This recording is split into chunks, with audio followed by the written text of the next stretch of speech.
I realized that my next chapter, I wanted it to be connecting my experience and expertise in retail, but also trying to do it through a more sustainable mission. I've been seeing some memes at the moment, which I find hilarious. And it's like justifications for buying that $2,000 handbag.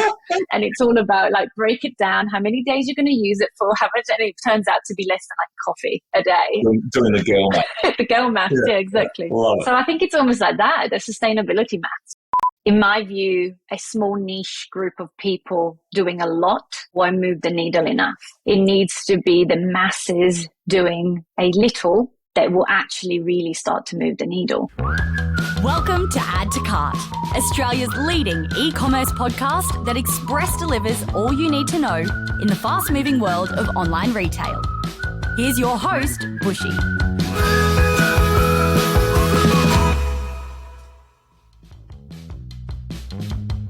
Welcome to another episode of Add to Cart. I'm Bushy and I'm joining you from the land of the Turrbal people, otherwise known as Brisbane, Australia. On Add to Cart, we welcome everyone to share and listen to e-commerce stories. The more diverse, the better. I want to especially welcome the traditional owners and the original storytellers of the land that we are on, our Indigenous and Torres Strait Islander listeners, to join us in our e-commerce conversations and our community. Last week, we heard all about the sometimes stressful effects of Black Friday, Cyber Monday, and the plant's new term, PCMS. This week, we've got the Ethical Antidote, an alternative event which can take you away from the frenzy of mass consumerism, still give customers the buzz of a bargain, but with a clear conscience. My guest today is Melissa Drennan, CEO of Green Friday, a business born from a desire to disrupt retail consumerism on behalf of the planet. Starting in 2021 with an inaugural event which ran at the same time as Black Friday and Cyber Monday, featuring 23 partners, they've grown to now host 260 brands, including brands like Michael Hill, Salvos stores, and Frank Green. They have an engaged customer base of 12,000 subscribed customers. With this year's event, which is on right now, they continue their mission to educate and inspire customers to buy better. Melissa shares how the Green Friday platform works and how brands can be involved wherever they are on their sustainability journey. She gives her take on how retail can cater to the growing eco-conscious consumer and provides valuable lessons in sustainability maths. And quickly, before we get into today's episode, if you are a tech provider, a service provider, or an agency in e-commerce and you want to jump on and sponsor Add to Cart in 2024, we now have our sponsorship packages open. We are limiting the 2024 sponsorship opportunities to 2 gold partners and 5 silver partners. If you want to know what those sponsorship packages look like, reach out to me directly, nathan@addtocart.com.au. So, thanks to our partners, Shopify Plus and Signet, here's our conversation with Melissa Drennan, CEO of Green Friday. Melissa, welcome to Add to Cart. Oh, thank you for having me. It's such a pleasure to be here. So good to have you here, especially right before the peak silly season. So I appreciate your time. I know it must be hectic for you guys. We are going to dive into Green Friday and everything around Green Friday, but I wanted to kick off with a question that has been sitting in the back of my mind for a couple of years now, ever since seeing Green Friday emerge. And I think a lot of our listeners will have the same question. And obviously at a time when, Black Friday, we've created this beast in retail where it is an excuse for customers to consume and really go nuts in terms of how much they're buying, getting bargains. On the outside, it seems counterintuitive almost to add to the mayhem with another promotion that is green. How is running more sales green? Oh, look, I think... I went straight in then, didn't I? We didn't even do like... Yeah. No softness. No, look, I think it's spot on what you've said. And to be honest with you, I think the concept when it first was set up was very much that, that is the consumer demand at that point in time. But Green Friday could fill the gap in regards to if you're going to buy, at least buy better. So, if you are going to be spending money during that period of time, and, taking part in the sales, if at least the money can go to businesses that are trying to do something better for the planet, then at least it's a better purchase. And I think the key thing for me personally as well is I'm not telling people not to buy. That is something that all of us take joy and pleasure and euphoria from, but maybe just be more conscious of where you're buying products from, and, ideally don't overconsume. I think, you read statistics that are pretty shocking out there about Black Friday, and 80% of the products bought during Black Friday don't end up getting used. They're just wasted. So I think if we can just be a bit more conscious, and if we're buying during the silly season, let's just try and buy from better places. So it's just making people stop and think and know that there's an alternative out there. Correct, yeah. Great. But then we've learned a lot, though, from it. Last year was the first big year for Green Friday. Obviously had a little test in 2021. And actually, we've made some changes this year based on what we learned last year. And, one of those big changes is aligning timing. So we're actually not going to be going at the same time as Black Friday. Okay. We're going about a month earlier. And that is, again, to try and instill into people that as we enter this silly season, just enter it in a more conscious manner. So hopefully starting with a Green Friday movement taking place from the 27th will allow people to think differently entering that time. Okay, so that's live on the 27th of October? Yeah, so 27th of October. We're going to run it for a week, but really, in essence, for me, it's going to be the kickstart of a always on. So probably jumping the gun a little bit talking about that. But for me, the event is great. It gives a lot of visibility, and there's a lot for us to talk about. But actually, it should be an always-on program. Ideally, we get to a point that it's Green Friday every Friday. Let's make it that it's Friday every day, and then we add a green. Oh, wouldn't that be genius? That would be amazing. But yeah, no, I really would love to kind of change the narrative of Green Friday, almost pulling it away from the Black Friday connection, and actually think of it more in the sense, and I've been talking to a lot of people just to try and understand the concept, but we did a lot of meat-free Mondays when we were trying to reduce the amount of meat consumption out there, because obviously that in itself is not great for the planet. So imagine if it could be like Green Friday. So every Friday is the day that people do something a little bit more green, because it's hard as an individual to go from normal mainstream life to a fully sustainable life. So if we could just make little changes every Friday, that could hopefully start to move the masses towards a more sustainable way of living. What do you think are some of the easiest changes people can make? I think for me in the household, I don't come from a full sustainability background. Like, my background is retail and traditional retail, e-commerce, over 20 years working in that side of the business. So I'm myself going through a sustainability journey in my own personal and private life as I'm changing things. But simple things we've done in our house is, we now compost. Yeah. We've got cling film and the plastic bags and things like that we have in our house. We've opted for things that are more sustainable, so like Biogon and brands like that. I use a company called Zero Co. I found them a long time ago when they were on Kickstarter, I think it was. And so all my toiletries, for example, are from them. So, or your Keep Cup. There are lots of little things people can do. And I really hope that when we get this movement flowing, we can actually start to get a bit of a peer-to-peer social engagement community where people actually share the things that they do on a social platform, hashtagging it Green Friday, and people can be inspired. So I think a lot of it is just not knowing what someone could do to make a difference. And there's a lot of educational requirements. Yeah, I love it. I've become a bit of a compost nerd in the last year. Oh. I did it because I was like, yep, okay, cool, we've got the space, but there's no reason we shouldn't. So I was like, almost did it begrudgingly, knowing that I should do it. But I've kind of nerded out on it now about getting the right levels of moisture versus soil versus perhaps no onions. And I'm like, where are the worms? Where are the worms? Where are the worms? It's actually a lot of fun. Yeah, I know. My kids love going to have a look and try and find the worms in there too. But do you know what's funny? Maybe that says more about me. I've got a kid mentality. We were visiting some friends in Kiama last weekend, and it was really fascinating. In Kiama, the red bin collection, they've moved that to be fortnightly. So you don't get your red bin collected every week.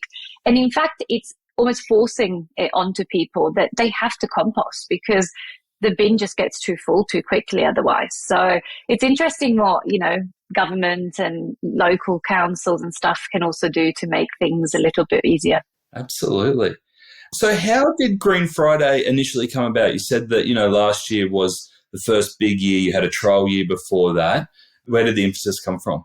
Well, I've actually only been part of the company for 6 weeks now. Wow. So I'm a newbie in. It's not my baby, but, obviously still early days, which I'm excited for what we will grow it into. It actually was founded by Steve Coolmer and Peter Crederis. They are the founders of the parent company, actually, of Green Friday, which is called Release It.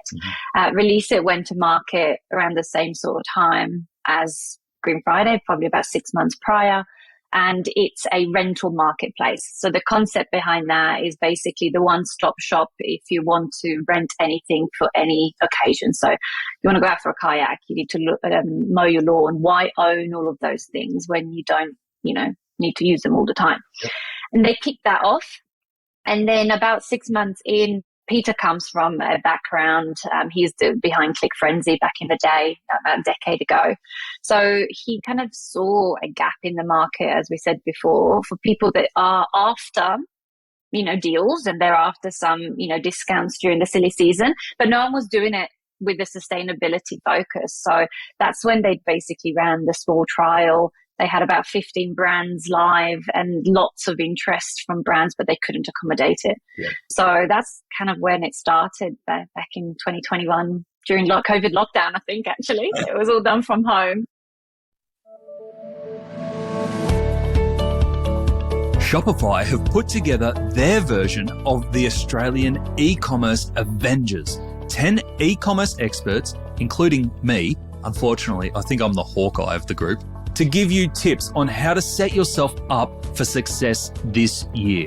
You'll even recognise some of the contributors from past Add to Cart episodes. Mark Bartzer, Kelly Slessor, Paul Waddy, Lisa Jones, and more will share tips from how to create great discounts, how to boost conversion rates, optimise email and SMS, even use AI to drive sales. It's all in there. I share how to set up your team for success. I can guarantee you will take at least 2 to 3 tips that you can use to optimize your sales this peak season. So put on your spandex and join the e-commerce Avengers with Shopify's free peak season playbook. Download it at shopify.com/plus/guides/peak sales season 2023, or just follow the links in the episode show notes from the device you're on.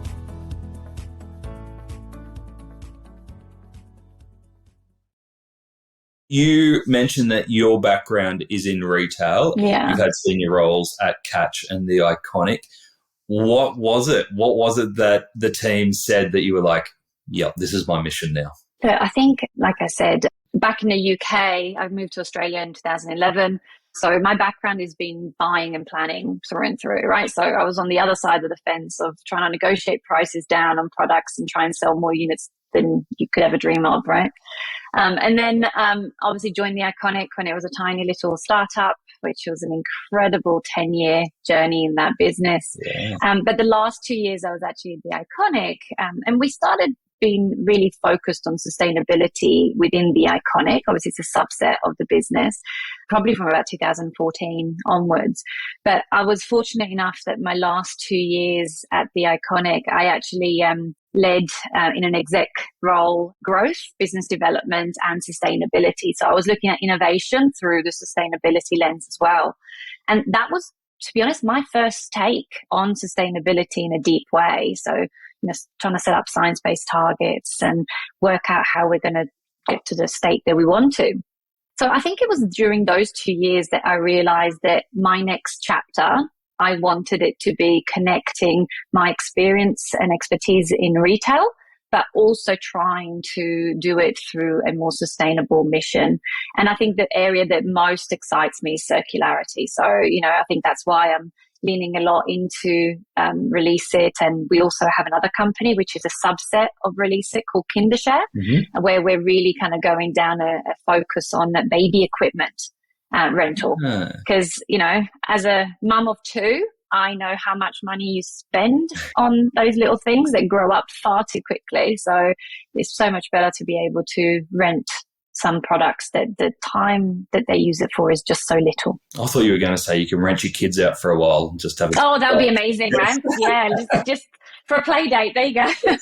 No, it's, you know, I think looking at that site and how it's a very community-led business. So it's, you rent it from people within your community. And, you know, there are things in there like a snoo that, you know, a baby only really uses for like 4 months and they cost like $2,000 to buy. So a huge opportunity for people. We've got quite a few parents on that side that are really basically running side hustles and making decent income that way for stuff that otherwise is in their garage gathering dust. So they're retaining all the baby equipment and gear that their kids have grown out of, but instead of just giving it to relatives or friends or trashing it, they're actually just renting it out to others who might need it for a certain period of time. Yeah, absolutely. And actually many of them have, say, one kid and they're not sure if they're having a second or they're going on to have a third. So they don't want to get rid of the stuff because they might need it again, but they haven't yet quite decided what to do. So you've got, you know, a year or a year and a half where the product is literally doing nothing. So why not during that time share the love? I just put a few things up the other day. Obviously, my kids are now 8 and 5, so we've been out of that quite a while. And yeah, I had instantly someone booked out the babies in yo-yo pram. Right. Yeah, it's good. I love the idea. I don't know if it works for me. When we had our second child, I immediately went to Facebook Marketplace and sold the pram, sold the cotton, and everything. I was like, well, we've got rid of everything. Can't have another one. You know what? Yeah, absolutely. I think that's the go-to place at the moment, but it can be just not the best experience. Yes. So ideally, we kind of create something that is much safer, much more friendly, much more able to, you feel like you're communicating to another individual, and it's a much more easy to do process. So yeah, a few different hats on at the moment. So the rental side, I think, is where, you know, my sustainability focus lies very much on that circularity, extending the life of products through, you know, refurbs or resale for secondhand or rental.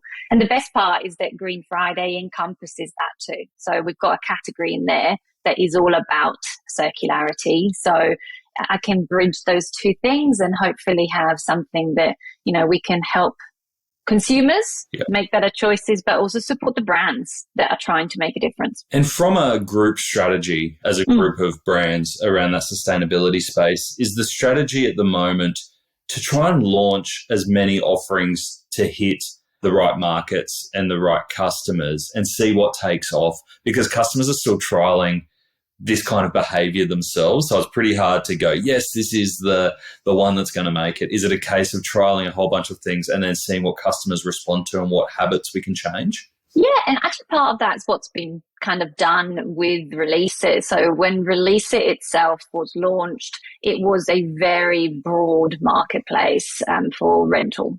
And during that learning phase, it was an identification of which vertical categories people are already somewhat accustomed to, or, you know, there's early movers definitely showing signs. And that was where the baby equipment piece came into it. Right. It was one of the highest category performance on Release It. And that's why we've now pivoted to go into a deep knowledge. So we want to really nail that category, understand how to make that work before we maybe launch the next vertical.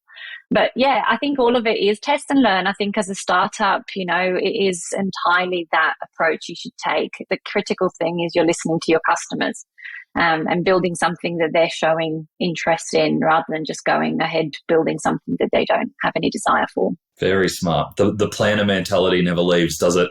No. I think, you know, in all aspects of my life, I'm that geek that basically does the spreadsheets for the holidays and everything like that. So I think it's ingrained in you forever. Fantastic. All right. So back to Green Friday. Yeah. Our listeners will be hearing this episode probably halfway through Green Friday week. Is it go for a whole week? Correct. Yeah, it's a whole week this time. Yeah. Okay. And what brands have you got on board this year? Oh, well, it's exciting actually. We've full transparency as a startup as well. We had some really big visions for this event, wanting to go into much broader offerings because, we've kind of been predominantly retail so far. So we really wanted to start to showcase to consumers other green options. So, you want to buy insurance or you want to do, utilities, financial services. And I think that we haven't really hit the nail on the head yet. So definitely I want to continuously see us expand into other options, but within categories that we do have. So we've got a really good offering within home, we've got some brilliant brands there. We've got great brands across our kids offering, but really excited about the travel category. So we've actually partnered with Hertegruten Group.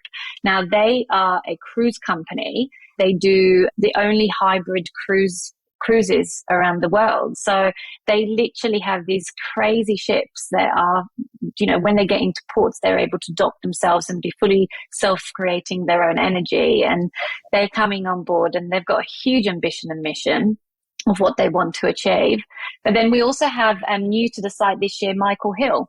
So Michael Hill have come on board because they've just launched their new Renew ecosystem, which is all about, recycling, restoring, reimagining jewelry for, better sustainable outcomes. But loads of great brands on. We've got, Kindershare, as already mentioned. We've got To The Turn. So we've got, secondhand products across Poshmark. So you have to watch this space. But over the movement so far, we've actually had about 260 brands come on. And hopefully, as it grows, it keeps growing and getting even bigger. Yeah, brilliant. The next question I've got actually comes from Dr. J, who we heard from last week with his research with Jess on our behaviour around peak season sales. His question, which came through the Add to Cart Slack group, which everyone's free to join. You can join on the website. He said, do you have challenges around managing brands who genuinely, like working out who is genuine around wanting to participate rather than kind of putting on a greenwashing face because it's just part of the promotional activity at this time of year? How do you qualify which brands are truly fitting your green mission? Yeah, look, I probably before going into that, I think greenwashing is absolutely an industry and broader than just our industry from a retail point of view problem. And, it's good to see, maybe other countries are going a little bit faster than we are, but, you're seeing across the globe changes being made to ensure that businesses aren't able just to greenwash because, the statements being put out there that just are completely rubbish. And I think there was a study, I can't recall the name of it, but it investigated like 180 brands who'd made some statements and actually only about 30% of them could actually validate any of them. So definitely a big problem, greenwashing. I think at the same time, I've noticed a bit of a increase now in, I don't know if you've heard the term green hushing as well. I kind of came across that. I think it was in the Rag Trader article actually. And I love that comment because for me, it's really true. There is such negativity on brands on their sustainability journey, and everyone is on a journey. Everyone is at different stages of that, and it varies massively depending on whether you're a huge large corporation business or you're a small SME business, right? So I think there is definitely an unfortunate fear out there at the moment because of the greenwashing risk that we have, that people are actually not saying anything. Yeah. They don't want to call out, the ABC that they've managed to do and they should be super proud of because they've not yet hit D, E, and F. Yes. And they feel that if they go out and talk about ABC that they've done, the focus will only be on the D, E, and F that they haven't yet achieved. So all in all, there is work for us to do in the industry to really start to change the narrative around it. And I really feel Green Friday can take a huge role in that, in helping businesses showcase the journey that they're on. And that's my big focus. So the brands that we have come on site, we provide them basically about a year or so ago, we sought some legal advice and some sustainability experts helped us kind of form a simple 7-step framework type question. And all brands that come on the site have to complete that. Okay. Now, my purpose, obviously, as a startup, we then haven't got the capacity as yet to then go and double check and, get them to provide proof and so on. But what we basically showcase is full transparency. So each brand that comes on the site has a brand page, which actually in the June mini event that we ran had one of the highest levels of clicks from consumers was actually onto the brand's pages. And we basically publish on that page their exact answers against those 7 questions. And for us, it's all about transparency. You need to tell exactly what you're doing.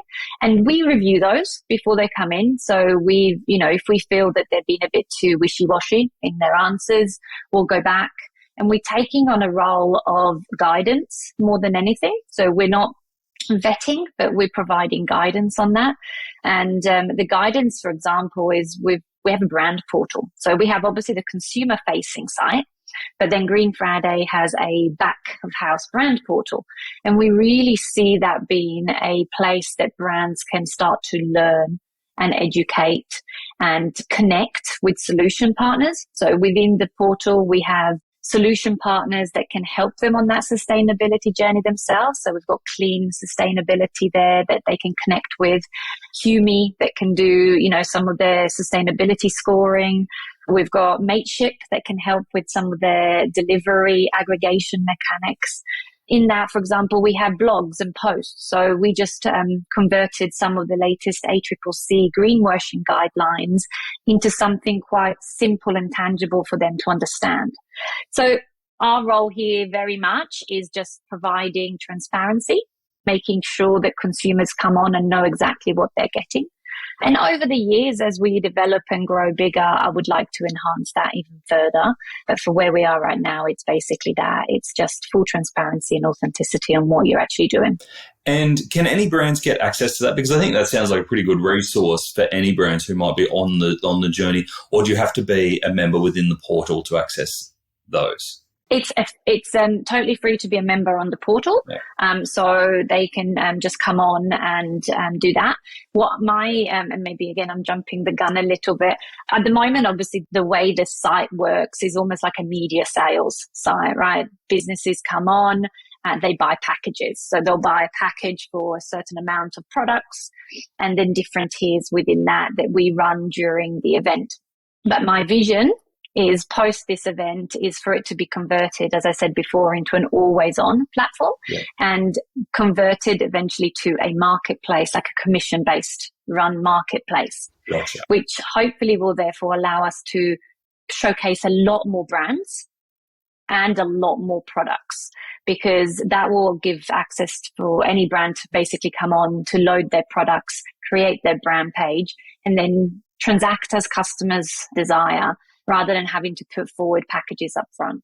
So at the moment, it's more of that advertising model rather than a marketplace clip of the ticket model. Okay. Yeah, correct. Yeah. So when in essence, the reason brands come on board right now is they're firstly part of the movement. They want to be aggregated with other like-minded businesses that are also on the journey. And then obviously our marketing and our targeted approach is very much focused on consumers who are that way inclined, that want to buy. And a lot of the brands on our site are SME brands who struggle to get that visibility. But by being part of Green Friday, aligned with some maybe larger businesses, they get the airtime that they would struggle to get otherwise. Gotcha. And obviously that visibility is really important. And to get that visibility, you are a two-sided marketplace. So you need to have the consumers coming to you as well and being aware of what you're doing at Green Friday. How do you market to grow that consumer base? Since last year, we've actually managed to grow our newsletter to 12,000 subscribers at the moment, which for a startup phase is phenomenal. Yeah. So we've already got 12,000 engaged customers on the site.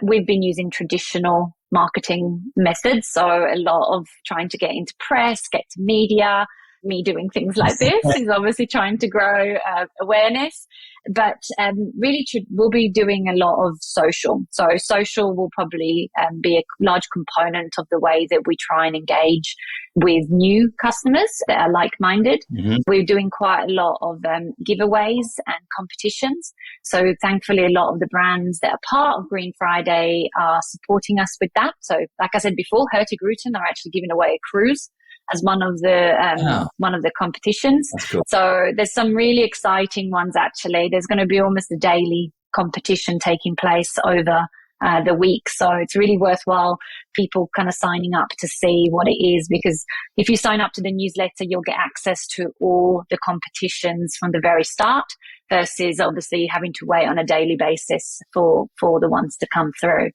But then I'm also trying to do quite a lot of more native advertising content, so consumer-led feeling-based stuff, because I think, you know, a lot of the reason to shop from us needs to be that, you know, you're being educated, you're being told the reasons why.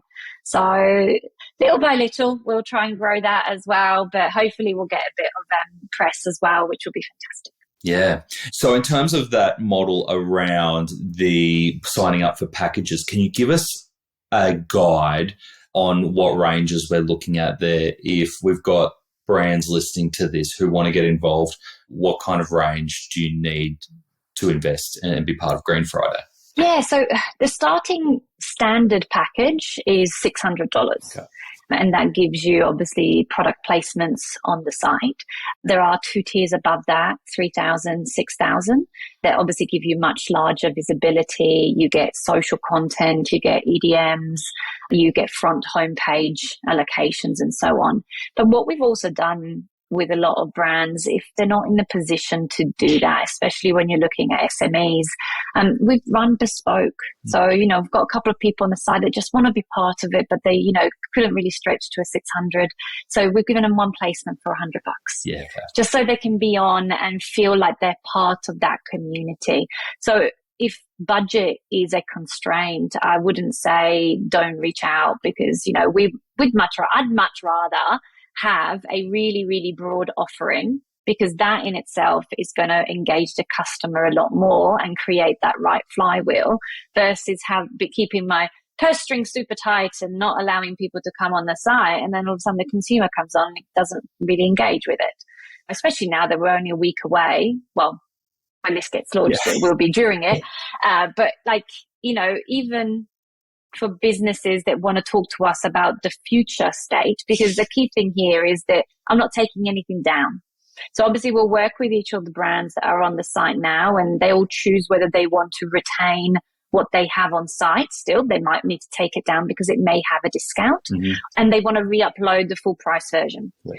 Like my plan from here on is that actually we want to keep building awareness for those businesses all the way through, and ideally add more and more and more. So even if the 27th to the 3rd is finished, brands should still get in contact with us if they want to be part of the movement, and we can work something out with them. And I can imagine there would be other ways that brands can help as well. Obviously, you need financial investment to grow and to run what you're running. But you mentioned there the cruises before, giving away prizes, even things like exposure. If you've got retailers who genuinely want to help grow Green Friday and make it the thing that's in consciousness of consumers, using their networks and their customers to spread the word of Green Friday would be valuable to you? It would be phenomenally valuable. And actually, we've on the website, we've got a section for assets. So there is actually one of the assets on there is I support the Green Friday movement. And, you know, that can be utilized by any influential or anybody, any individual that thinks that, you know, this is actually doing something good, even if they're not able to partake now, or, you know, for whatever reason, their business is not quite ready to be on the platform, but they still feel that this is going in the right direction. We would love that support. And, you know, every little bit of exposure and visibility and brand awareness can only really help take the business in the right direction. Brilliant. And I was really interested, you mentioned right up front in our episode that you have made some changes to Green Friday this year, notably pulling it forward before the Black Friday sales. Do you have any insights that you've developed over the last 2 years around how customers shop during this peak period that might be of interest to some of the other retailers who are listening, especially as, anything around how they compare products, how they evaluate sustainability between one retailer and the next to make those decisions? I think, unfortunately, if I talk Black Friday, I think one of the main drivers for conversion in Black Friday is price. I would say that's the leading factor. People are extremely savvy when it gets to that period of time. And if they know that everyone's got sales on at the same time, they will literally Google and look at who's selling it for the cheapest price. So unfortunately, price is probably still a lead factor during that time.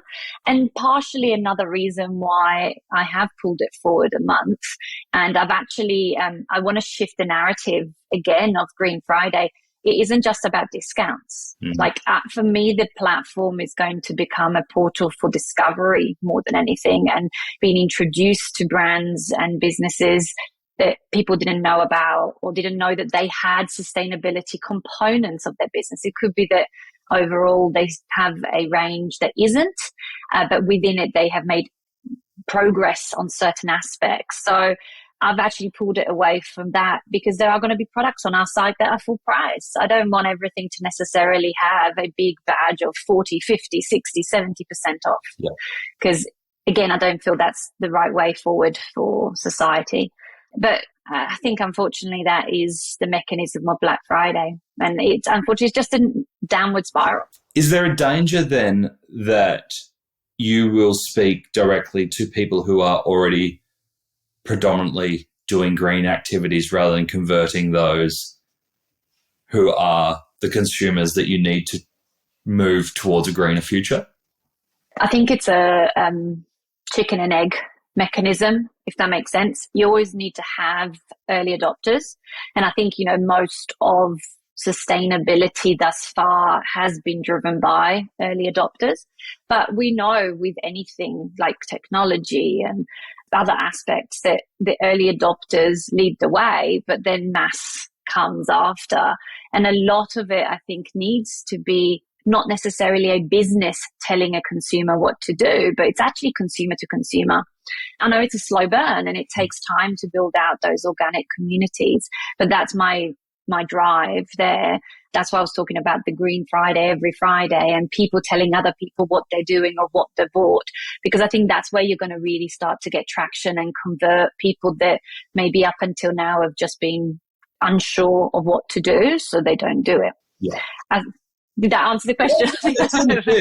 It's slow burn. Is there any part of you that, obviously from a strategic perspective, I understand you're a startup and it's slow burn, but it feels like anyone who is truly passionate about sustainability, especially climate change, knows that there is an urgency to this. Is there kind of a frustration or a battle that goes on with you going, yes, I know this needs to be a slow burn, but we don't have that much time? Oh, yes, 100%. It's frustrating how slow it can be. But in my view, a small niche group of people doing a lot won't move the needle enough. Yeah. It needs to be the masses doing a little that will actually really start to move the needle. And that's where you have to start to communicate to people. But as the biggest thing I think that holds people back in making sustainable choices is confusion, conflicting sources, being really hard for people to understand. Like, businesses out there write these incredibly complex 60-page reports about all the sustainability work that they're doing.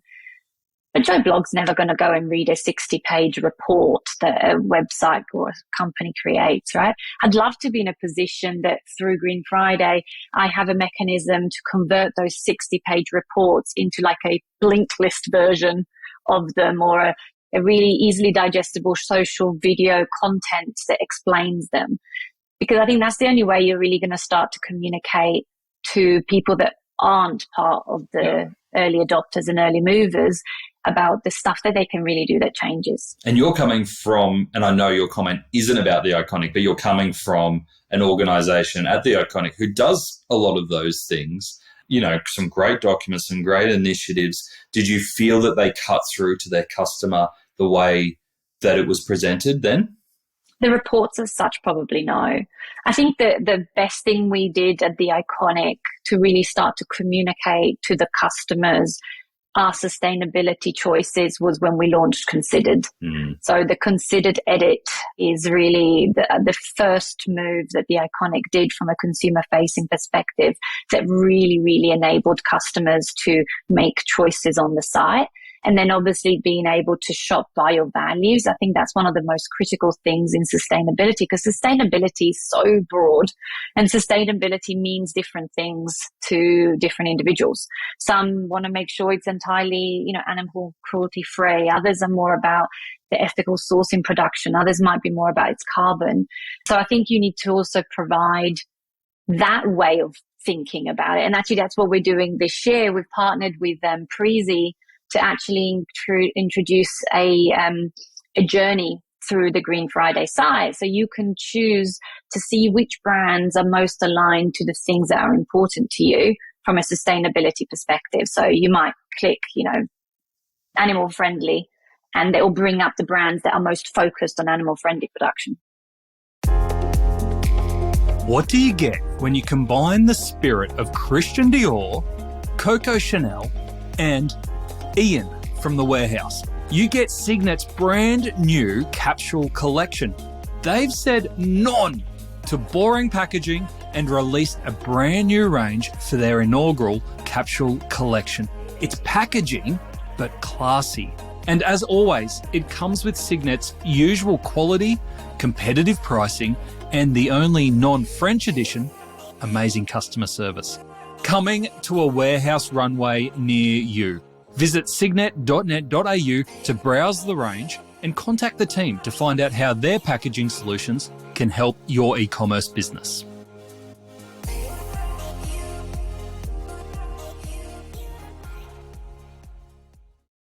In your experience, have you found that putting things like Considered or animal friendly or sustainably made, those kind of badges or call-outs, do they actually have an impact on people shopping around for price? As in, we see a lot of research where if you tell customers and you are genuinely sustainable and you create products that minimize harm and you market that well to your customers, it will take away a lot of the price sensitivity for our customers. Did you see any correlation in your time across the organizations you've worked at? Yeah, I can't remember the exact statistics, but we ran surveys over the time I was at The Iconic on an annual basis. And actually in the early days, you could see, you ask questions like, what's the thing that stops you buying sustainable products over non-sustainable products? And it was always price. Okay. Price was always the one. It's too expensive. I can't afford to. But generally speaking, from other research, they will happily pay up to about 10% more. Okay. So that's kind of the line that people generally are saying, that they will happily pay about 10% more for the sustainable version. But I think the piece that really is missing is the explanation. Some businesses out there do really well, like explaining on the product page, like all the factors, why is it made up this way and so on, but others don't. And I think that if you can explain it that way, I think it really helps. And, there's businesses out there that have got fantastic concepts in regards to life of a product. So obviously the buying, if you want to rent your product out or if you want to, resell it on afterwards, you need to have product that's been made well. Yeah. People talk a lot about just buy the one thing that's really good because it will last you, 2 years versus buying the one thing that's cheap, but it will only last you 2 months. Yeah. So if you think of return on use or something like that, then, and I think if you explain it almost that way, I've been seeing some memes at the moment, which I find hilarious. And it's like justifications for buying that $2,000 handbag. And it's all about like, break it down, how many days you're going to use it for, how much, and it turns out to be less than like coffee a day. Doing the girl math. The girl math, yeah, exactly. Love it. So I think it's almost like that, the sustainability maths. Yeah. I like that, the sustainability maths. We might have found a title for this episode. So you've mentioned that Green Friday, we're in the middle of it right now. By the time we're recording, we'll be right in the middle of it right now. You've pulled it forward a month before Black Friday. You've expanded the range beyond just retail into services, travel, other things that people can incorporate green into their lives. And what else is on the radar for yourself and the team at Green Friday over the next 12 months? God, there'll be some obviously big tech development, because we want to be able to actually convert the customer on the site. So the build out of that true marketplace rather than the advertising media is priority number one. Yep. And we've actually, what's driving that is a lot of brands telling us that they would be part of it if it could be an always on marketplace model, but they can't be part of it for just an event. So that's priority number one. And then I want to really focus the team on community engagement. So coming out of this event, we will be still really active on social. We'll be trying to build out that, community-led engagement model whereby, we do the Green Friday aspect, and basically the launch of our Green Friday every Friday. I haven't thought of an exact title yet, so watch this space. I'm not sure what it will be, but we'll be running a newsletter every week. And ideally, actually, I want to do 2 newsletters. So I want to do a B2B based newsletter, which is really supporting the education, the solutions connections, everything from that angle for brands and businesses that are on this journey. And then obviously a consumer-facing one, which is very much, meet this brand, check out these products, read these articles, get yourself, more educated behind it so you can make better decisions. So those 3 priorities, I would say, are my Green Friday priorities, but then also, really try and grow my community base in Kindershare is huge.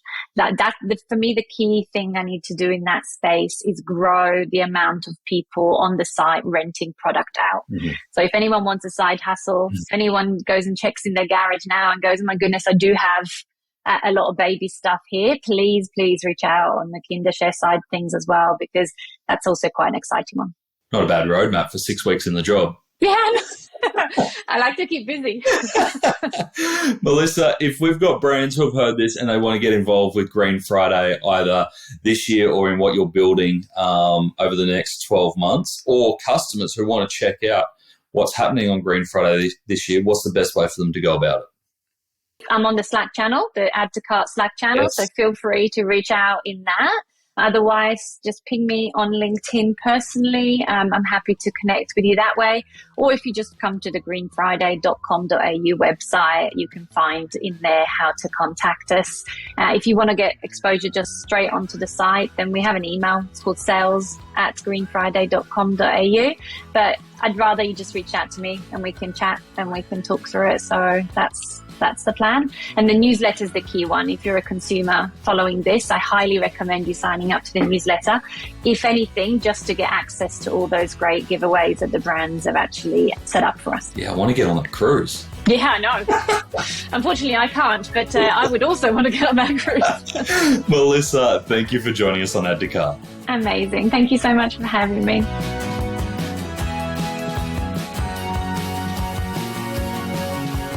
What a great chat. As you heard right at the start, I'd had some lingering questions around Green Friday, and if I'm honest, how legit it is in terms of just adding to the noise around this busy season. But I really love how Melissa was able to paint the roadmap of the impact that they want to make, not just at peak sales, but beyond that. Okay, here are the 3 lessons that I took from that chat. Number 1, don't fall victim to green hushing.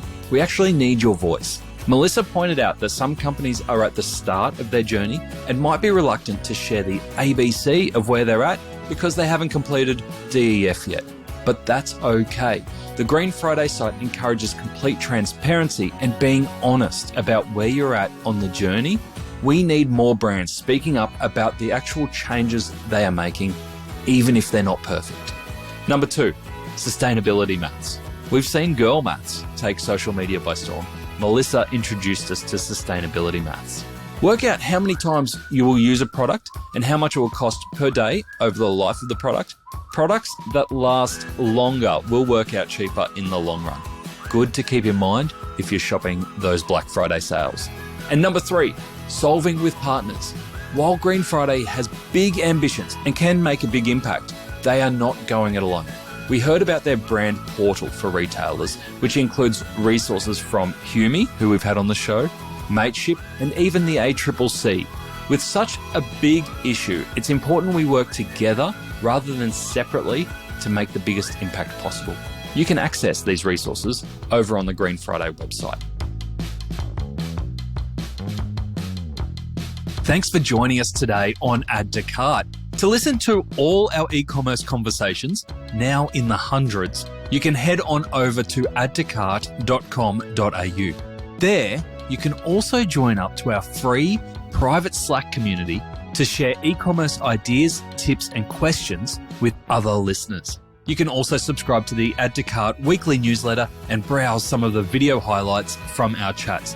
There is a lot there. That's addtocart.com.au. And if I can ask you one thing before you go, if you enjoyed today's episode, make sure you share it with a friend or a colleague who could benefit, or leave us a review.